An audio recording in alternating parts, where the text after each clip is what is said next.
Good morning all of you प्यारे प्यारे बच्चों। ठंडी ठंडी सुबह का सुप्रभात। आपको बहुत ठंड हो गई है ना, तो आप लोग क्या करेंगे, स्वेटर टोपा पहन के रहेंगे। मम्मा बोलती है ना स्वेटर पहनो टोपी पहनो, तो आप लोग क्या करते हो, पसंद नहीं है ना, लेकिन हमें ऐसा नहीं करना है ना। ठंड से बचना है, ये हमें गर्म करता है, हमारे ब्लड सर्कुलेशन को अच्छा रखता है, जिससे हम लोग बीमार नहीं होते। देखो मैम ने पहना है ना, स्कार्फ पहना है, ब्लेजर पहना है, तो आपको भी इस तरह से पहनना है। तो बच्चों आपको पता है हमारे दिन की शुरुआत कैसे होती है। Very good. तो सभी अपनी हाथ जोड़ें, आंखें बंद करें और मैम के साथ दोहराएंगे। ओम भूर्भुवस्वः तस्य वितुर्वरेण्यं भर्गो देवस्य धीमहि धियो यो नः प्रचोदयात्।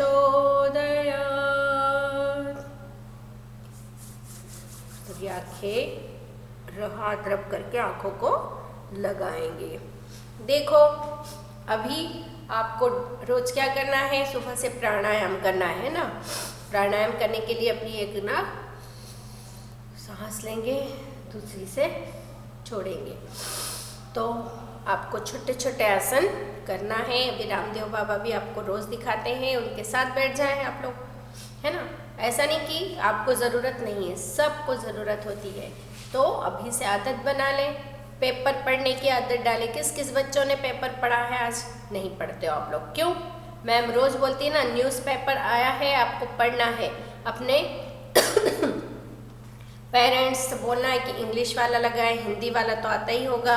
तो आपको इस तरह से रीडिंग की भी प्रैक्टिस होगी, आपका जीके बढ़ जाएगा। उसमें जो आप न्यूज़ पढ़ोगे उससे आपकी क्या हो जाएगी, आपका जीके भी आपका बढ़ जाएगा। तो आपको क्या करना है, न्यूज़ पढ़ना है, योग करना है, अच्छी अच्छी चीज़ें सीखो आप लोग लाइफ में, है ना। अभी से आदत डाल लो, तो ये चीज़ें आपको हमेशा काम देगी। जल्दी ही आप क्लास 3 में पहुंच जाओगे।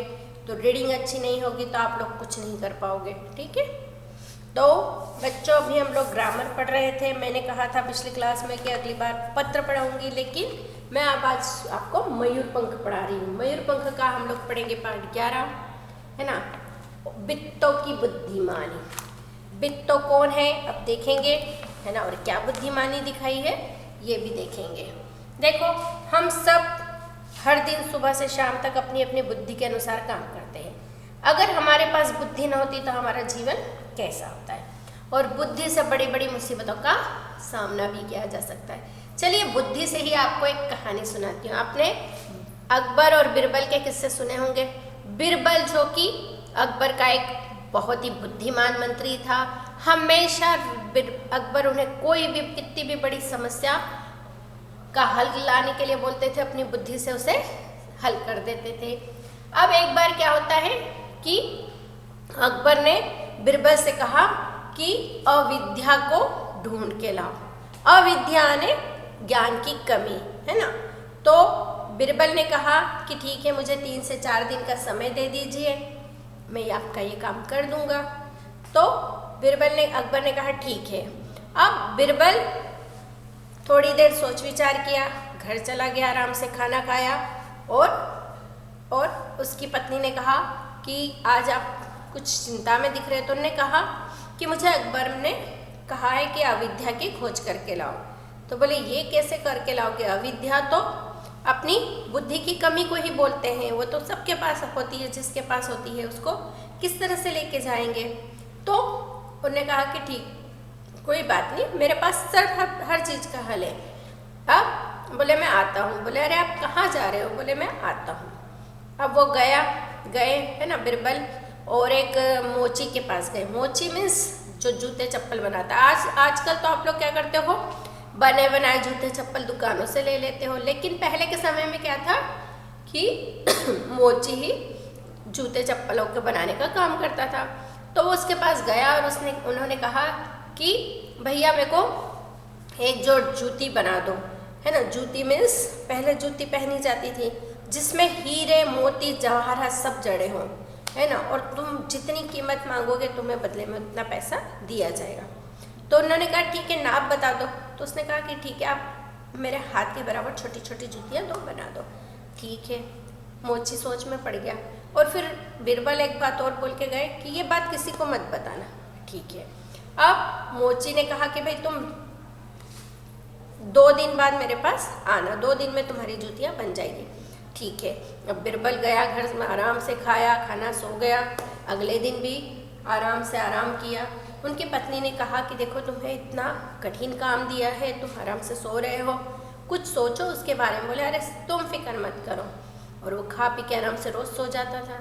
अब 2 दिन बाद वो मोची के पास गया और उसने कहा भैया मोची जूतियाँ बन गई क्या? बोले हाँ बन गई। तो बोले चलो मैं तुम्हें तुम्हारा मुँह मांगा इनाम दे दूंगा, जब भी तुम जो भी मांगोगे। बोले ठीक है। जूतियाँ उसने दी। बोले अरे वाह बहुत सुंदर बनाई तुमने। अब वो लेके उन्हें चले गए। अब उन्होंने क्या किया कि उधर से निकलते हुए एक जूती मस्जिद में फेंक दी और एक जूती अपने पास रख ली। अब मस्जिद के जो पुजारी जिनको काजी वगैरह बोलते हैं ना, वो आए और उन्होंने देखा कि अरे हीरे मोती से जड़ी हुई जूती। उन्होंने कहा इंसान तो ऐसी जूती पहनते नहीं, जरूर अल्लाह मियाँ ने ये हमें इनाम के तौर पे दी होगी।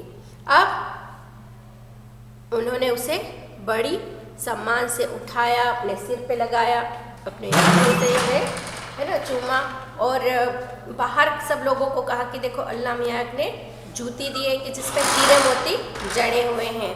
सब लोगों ने उसे देखा, है ना, नमाज के लिए लोग आए थे और सभी ने उसे सम्मान से सिर पे लगाया, मुंह से चूमना ने उसे प्यार करना। अब ये बात बीरबल तक पहुंची तो बीरबल ने उस काजी को कहा कि भाई हम भी उस जूती को देखना चाहते हैं, छूना चाहते हैं, है ना, हम भी अल्लाह मियाँ की जूती को देख के अपने पुण्य कमाना चाहते हैं। तो उन्होंने कहा कि जी मैं ज़रूर लेके आता हूँ। वो वहाँ से उन्हें लेके गए, है ना। फिर अकबर ने भी क्या किया, उसे अपने सिर पे लगाया, अपने होठों से चूमा और उसे बड़े सम्मान के साथ कहा कि इसे आप अपने मस्जिद में एक जगह अच्छी जगह से लगा दो ताकि जो भी आने वाले होंगे भक्त लोग होते हैं उसका दर्शन ले सके। ने कहा ठीक है। अब क्या हुआ कि चौथा दिन हो गया। दरबारियों ने कहा कि देखिए राजा साहब आपने अकबर बीरबल को कहा था ना कि अविद्या को ढूंढ के लाना है, आए ही नहीं, वो तो नहीं हुआ होगा, इस बार तो वो जरूर हार जाएंगे। लेकिन इतनी देर में बीरबल आ गए। बीरबल मुँह लटका के खड़े हो गए। अकबर ने कहा कि भाई क्या बात है, इस तरह से मुँह क्यों लटका के खड़े हो, कोई समस्या आ गई है या मेरी समस्या का हल नहीं ढूंढ पाए? बोले नहीं वो तो आपकी तो मिल गई है पर मेरी समस्या आ गई। बोले क्या हुआ? अब उन्होंने अपने जेब में से दूसरी जूती निकाली और उन्हें दिखाया कि देखो ये मेरे बाप दादा ने मुझे जागीर में जूती दी थी, एक पता नहीं कहाँ खो गई। अब अकबर को बात सारी समझ में आ गई। उन्होंने कहा अच्छा तो वो जूती तुम्हारी थी? बोले कि हाँ मेरी थी। तो बोले हम तो उसे अल्लाह मियाँ के समझ रहे थे, हमने उसे खूब चूमा चाटा, खूब उसे है ना सम्मान दिया। तो फिर बीरबल को हंसी आई। उन्होंने कहा कि देखिए राजा साहब ये ही अविद्या है। हम क्या करते हैं, किसी भी चीज़ को दूसरा जो बोलता है उसे अपने बिना सोचे समझे मान लेते हैं, है ना, और इसे ही अविद्या कहा जाता है। तो अकबर को समझ में आ गया कि अविद्या क्या होती है। तो बुद्धिमानी से हमेशा बीरबल ने अकबर की हर समस्याओं का समाधान किया है। तो इसी तरह एक हम कहानी पढ़ने जा रहे हैं, बित्तों की बुद्धिमानी। बित्तो एक भेड़ है छोटी सी। देखते हैं, पहले हम कहानी पढ़ेंगे क्या होता है इसमें। सभी लोग अपनी पुस्तक निकालेंगे, है ना। पुस्तक का पेज नंबर 68, है ना, पुस्तक का पेज नंबर 68 निकालेंगे, है ना। आज हम पढ़ने वाले हैं पाठ 5, बित्तों की बुद्धिमानी। बहुत अच्छी कहानी है।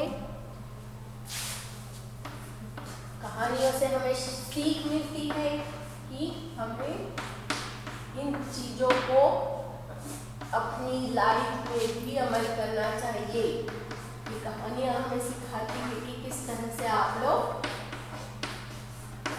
बित्तों की बुद्धिमानी, पेज नंबर 68 निकालिए आप लोग भी। चलिए आज हम पढ़ते हैं बित्तों की बुद्धिमानी। बित्तो भेड़ अपने छोटे से बच्चे मीनी के साथ जंगल में रहती थी। बित्तो भेड़ थी जो अपने छोटे से बच्चे, मीनी नाम था, है ना, मीनी के साथ जंगल में रहती थी। इस बार बहुत दिनों तक बारिश न होने के कारण जंगल के सब तालाब सूख गए थे। देखो बहुत समय से बारिश नहीं हुई थी तो सारे तालाब क्या हो गए थे, सूख गए थे। केवल जंगल के राजा शेर के तालाब में पानी था। बित्तो को बहुत तेज प्यास लगी थी। अब जंगल के राजा शेर के तालाब में पानी था और जंगल के राजा के वहाँ पानी पीना जाना मीन्स अपनी जान गंवाने के बराबर था। अगर वहाँ जाएंगे तो शेर क्या छोड़ेगा, तो भेड़ को खा ही जाएगा। अब मीनी भी प्यास के कारण परेशान थी, उसकी लड़की भी जो बैठी थी, छोटी सी बच्ची थी। समस्या यह थी कि शेर अपने तालाब की निगरानी कर रहा था, वहाँ से पानी कैसे पिया जाए। अब समस्या ये थी कि जो शेर था वो अपने तालाब के वहाँ निगरानी करता था कि कोई जानवर आए, पानी पिए और मैं उसे खा जाऊँ। कुछ सोचकर बित्तो ने मीनी से कहा, तुम यहीं रुको, मैं अभी आती हूँ। बित्तो शेर के तालाब पास गई। शेर वहीं बैठा था। बित्तो ने शेर से कहा, महाराज की जय हो। आप संसार में सबसे शक्तिशाली हैं। आपकी दया के किस्से जंगल में फैले हैं। देखो वो किस तरह से उन्हें चढ़ा रही है, मूर्ख बना रही है कि तारीफ करने से क्या होता है, हर कोई व्यक्ति पिघल जाता है। तो बोल रही है आप बहुत शक्तिशाली है, आप जंगल के राजा हैं, क्या मैं आपके तालाब से थोड़ा सा पानी पी लूं? और धीरे से अपनी बात भी कह दी, है ना। आप लोग भी मम्मी को मक्खन लगाते हो ना कभी कभी, मम्मा बहुत अच्छी हो, बहुत प्यारी हो, है ना। टीचर को भी कुछ बच्चे लगाते हैं, है ना, ताकि टीचर उन्हें डांटे ना, अपना काम न करने पे भी उन्हें कुछ ना बोले। तो इस तरह से वो भी उसे प्रशंसा कर रही है, और जिससे कि शेर अपनी प्रशंसा सुनकर क्या हुआ, खुश तो बहुत हुआ, परंतु उसने बित्तो को पानी नहीं पीने दिया। अब वो शेर तो जंगल का राजा है भाई, उसकी तारीफ करने के बाद भी उसने क्या किया है, उसको पानी नहीं पीने दिया। उल्टे हुआ बोला, मुझे बहुत तेज भूख लगी है, अब मैं तुझे खा कर ही अपनी भूख मिटाऊंगा। शेर तो शेर है, उसने कहा भाई मुझे बहुत तेज प्यास लगी है ना, वो सारी भूख लगी है और मैं तुम्हें खा कर ही अपनी भूख मिटाऊंगा। बित्तो ने फिर एक बार और कोशिश की और बोली, महाराज आपका भोजन बनना तो मेरा सौभाग्य होगा, मेरी आखिरी इच्छा पूरी कर दीजिए और मुझे पानी पी लेने दीजिए। उसने कहा कि महाराज आप क्या करें, और उसने सोचा कि किसी तरह से इसे बुद्धू बनाऊं। उनने कहा कि देखो आपका भोजन बनना तो मेरे लिए सौभाग्य की बात है, लेकिन मेरी अंतिम इच्छा है कि मैं पानी पी लूं। इस बार शेर मान गया। बित्तो ने खूब पानी पिया और कहा, महाराज आप आजकल बहुत दुबले हो गए, मैं अपने बच्चे को भी ले आती हूँ, फिर आप हम दोनों को ही अपना भोजन बना लीजिए। वैसे भी मेरे मरने के बाद संसार में उसकी देखभाल करने वाला कोई नहीं है।